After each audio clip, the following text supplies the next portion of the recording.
इस वीडियो में भगवत गीता के दूसरे अध्याय के श्लोक 21 से 38 तक का वर्णन किया गया है। श्लोक नंबर 21। वेदाविनाशिन नित्यं य एनं जमव्ययम् कथं स पुरुषः पार्थ कं घात्यति हन्ति कम। अर्थ, हे पृथापुत्र, जो मनुष्य इस आत्मा को अविनाशी, शाश्वत, अजन्मा और अव्यय जानता है, वह मनुष्य किसी को कैसे मार सकता है या किसी के द्वारा कैसे मारा जा सकता है। श्लोक नंबर 22। वासांसि जीर्णानि यथा विहाय नवानि गृह्णाति नरो प्राणी तथा शरीराणि विहाय जीर्णान्यन्यानि संयाति नवानि देहि। अर्थ, जिस प्रकार मनुष्य पुराने वस्त्रों को त्याग कर दूसरे नए वस्त्रों को धारण करता है, उसी प्रकार आत्मा पुराने तथा व्यर्थ के शरीरों को त्याग कर नए शरीरों को धारण करता है। श्लोक नंबर 23। नैन छिन्दन्ति शस्त्राणि नैन दहति पावकः न चैन क्लेद्यन्त्यापो न शोष्यति मारुतः। अर्थ, यह आत्मा न तो शस्त्र द्वारा काटा सकता है, न ही आग के द्वारा जलाया जा सकता है, न जल द्वारा भिगोया जा सकता है और न ही वायु द्वारा सुखाया जा सकता है। श्लोक नंबर 24। अच्छेद्योयमदाह्योयम क्लेद्यो शोष्य एव च नित्यः सर्वगतः स्थाणुर्चलोयं सनातनः। अर्थ, यह आत्मा न तो तोड़ा जा सकता है, न ही जलाया जा सकता है, न इसे घुलाया जा सकता है और न ही सुखाया जा सकता है। यह आत्मा शाश्वत, सर्वव्यापी, अविकारी, स्थिर और सदैव एक सा रहने वाला है। श्लोक नंबर 25। अव्यक्तोयम चिन्त्योयम विकार्योयम उच्यते तस्मादेवं विदित्वैनं नानुशोचितुमर्हसि। अर्थ, यह आत्मा अदृश्य, अकल्पनीय और अपरिवर्तनीय कहा जाता है। इस प्रकार आत्मा को अच्छी तरह जानकर तू शोक करने के योग्य नहीं है। श्लोक नंबर 26। अथ चैन नित्य जातम नित्यं वा मन्यसे मृतम तथापि त्वं महाबाहो नैवं शोचितुमर्हसि। अर्थ, हे महाबाहु, यदि तू इस आत्मा को सदा जन्म लेने वाला तथा सदा मरने वाला मानता है, तो भी तू इस प्रकार शोक करने योग्य नहीं है। श्लोक नंबर 27। जातस्थे ध्रुवो मृत्युर्ध्रुवं जन्म मृतस्य च तस्मात् परिहार्यर्थे न त्वं शोचितुमर्हसि। अर्थ, जिसने जन्म लिया है उसकी मृत्यु निश्चित है और मृत्यु के पश्चात पुनर्जन्म निश्चित है। अत इस बिना उपाय वाले विषय में तू शोक करने योग्य नहीं है। श्लोक नंबर 28।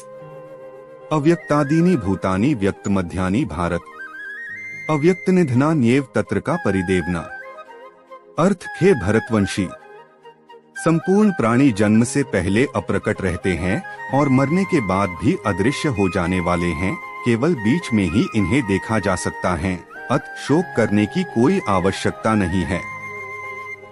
श्लोक नंबर 29। आश्चर्यवत् पश्यति कश्चिदेनमश्चर्यवद् वदति तथैव चान्यः आश्चर्यवत् चैन्मन्यः शृणोति श्रुत्वाप्येन वेद न चैव कश्चित्। अर्थ, कोई इस आत्मा को आश्चर्य की तरह देखता है, कोई इसका आश्चर्य की तरह वर्णन करता है तथा कोई इसे आश्चर्य की तरह सुनता है और कोई तो इसके विषय में सुनकर भी कुछ नहीं समझ पाता है। श्लोक नंबर 30। देहि नित्यं वध्योयं देहे सर्वस्य भारत तस्मात् सर्वाणि भूतानि न त्वं शोचितुमर्हसि। अर्थ, हे भरतवंशी, इस आत्मा का शरीर में कभी वध नहीं किया जा सकता है। अत तुझे किसी भी प्राणी के लिए शोक करने की आवश्यकता नहीं है। धर्म के अनुसार युद्ध का निरूपण। श्लोक नंबर 31। स्वधर्मंपि चावेक्ष्य न विकम्पितुमर्हसि धर्म्याद्धि युद्धात् श्रेयोन्यत् क्षत्रियस्य न विद्यते।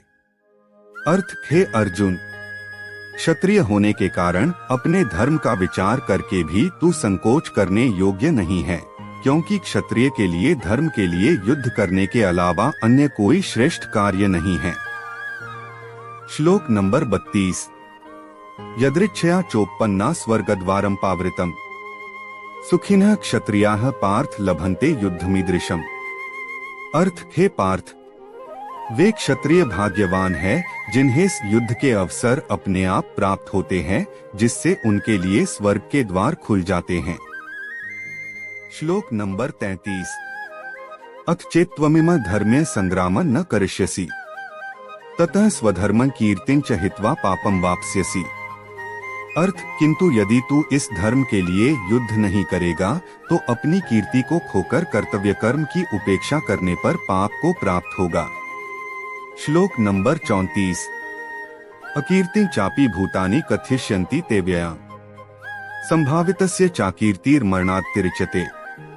अर्थ, लोग सदैव तेरी बहुत समय तक रहने वाली अपकीर्ति का भी वर्णन करेंगे और सम्मानित मनुष्य के लिए अपकीर्ति मृत्यु से भी बढ़कर है।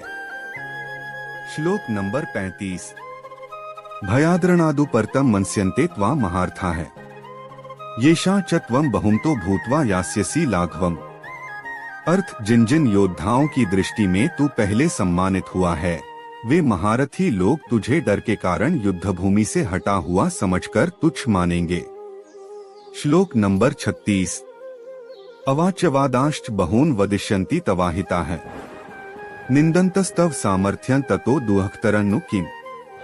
अर्थ, तेरे शत्रु तेरी सामर्थ्य की निंदा करते हुए तुझे बहुत से कटु वचन भी कहेंगे, तेरे लिए इससे अधिक दुखदायी और क्या हो सकता है। श्लोक नंबर 37। हतो वा प्राप्स्यसि स्वर्गं जित्वा वा भोक्ष्यसे मही तस्मादुत्तिष्ठ कौन्तेय युद्धाय कृत निश्चयः।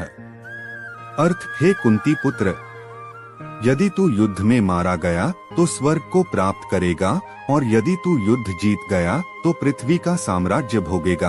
अत तू दृढ़ संकल्प करके खड़ा हो जा और युद्ध कर। श्लोक नंबर 38। सुख दुःखे समे कृत्वा लाभालाभो जया जया ततो युद्धाय युजस्व नैवं पापं वाप्स्यसि। अर्थ, सुख या दुख, हानि या लाभ और विजय या पराजय का विचार त्याग कर युद्ध करने के लिए ही युद्ध कर, सा करने से तू पाप को प्राप्त नहीं होगा।